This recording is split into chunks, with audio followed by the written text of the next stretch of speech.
অন্তিম লগ্নে প্রত্যাবর্তন, এরপর টাই ব্রেকারে রোমাঞ্চ। নক কামড়ানো লুই এনরিকেকে আবারও উচ্ছ্বাসের জোয়ারে ভাসানো। প্যারিস সেন্ট জার্মেই জিতে নিল আরও একটি শিরোপা, আর অন্যদিকে শিরোপার আক্ষেপে আরও একবার পুড়ে ছারখার টটেনহাম হটস্পার্স। উয়েফা সুপার কাপে গেল মৌসুমে চ্যাম্পিয়ন্স লিগ জয়ী পিএসজির মুখোমুখি উয়েফা ইউরোপা লিগের চ্যাম্পিয়ন টটেনহাম হটস্পার্স। কার্যত এই ম্যাচেও ফেভারিট হিসেবে মাঠে নেমেছিল তারকায় ঠাসা প্যারিসের ক্লাবটি। লুই এনরিকের দীর্ঘ সময় নিয়ে গড়ে তোলা পিএসজির দাপটও ছিল স্পষ্ট, বল যেন পায়ে পাচ্ছিল না নর্থ লন্ডনের প্রতিনিধিরা। টটেনহামের নতুন মাস্টারমাইন্ড থমাস ফ্র্যাঙ্ক জানতেন পিএসজির সাথে বল দখলের লড়াইয়ে পারা যাবে না, তাই তো তিনি সেট পিসের পূর্ণ ব্যবহার করতে চাইলেন। আর নতুন গুরুর পরিকল্পনা বাস্তবায়নে বলিয়ান টটেনহামের দুই সেন্টার ব্যাক। প্রথমে গোল করেন মিকি ভ্যান ডেভেন, ৩৯ মিনিটে ১-০ গোলে এগিয়ে টটেনহ্যাম। বিরতির পর ক্রিস্টিয়ান রোমেরোর আঘাত, ৪৮ মিনিটে প্যারিস সেন্ট জার্মেই পিছিয়ে গেল ২-০ গোলে। ভাবনার দুনিয়ায় পিএসজির পরাজয় এঁকে ফেলেছিলেন অনেকেই, কিন্তু লুই এনরিকে কষছিলেন অন্য ছক।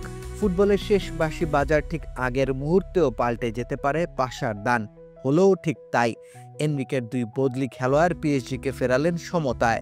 লি ক্যাং ইনের পর গঞ্জালো রামোসের গোল, ৮৫ মিনিটে ব্যবধান কমিয়ে ইনজুরি টাইমের ৫ম মিনিটে সমতায় ফেরে প্যারিস সেন্ট জার্মেই। রোমাঞ্চের চরম শেখর।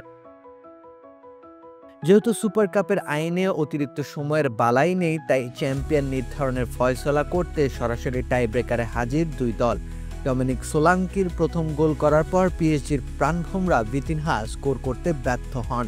তখন নিশ্চয়ই প্রতিটা পিএসজি ফুটবলারের ধমনী বিস্ফোরিত হওয়ার উপক্রম, কিন্তু তবুও বাকিরা শান্ত থাকলেন। ঠান্ডা মাথায় পরবর্তী ৪ বারই বল জালে জড়ালেন। মাঝে ত্রাণকর্তার হাত বাড়িয়ে দিলেন সদ্য অভিষিক্ত লুকাস শেভালিয়ার। টাই ব্রেকারে ৪-৩ ব্যবধানে ম্যাচ জিতে নেয় ফরাসির ক্লাবটি। এই নিয়ে এবারের মৌসুমে ৫খানা ভিন্ন শিরোপা জিতে নিল পিএসজি। মাঝে লন্ডনেরই আরেক ক্লাবের কাছে হাতছাড়া হয়েছে বিশ্বসেরার শিরোপা। প্রায় অজেয় দলটাকেও ধুলোয় মিশিয়ে দিয়েছিল চেলসি। তবে পেছনের গল্প পেছনে ফেলে লুই এনরিকে যে নব উদ্যমে শুরু করেছেন নতুন এক মৌসুমের যাত্রা। এবার অন্তত একটি শিরোপা হাতছাড়া করতে চাইবেন না লুই এনরিকে ও তার দল। পিএসজি বনে যাবে কি সর্বজয়ী দল? রাকিব হোসেন রুম্মান, খেলা ৭১।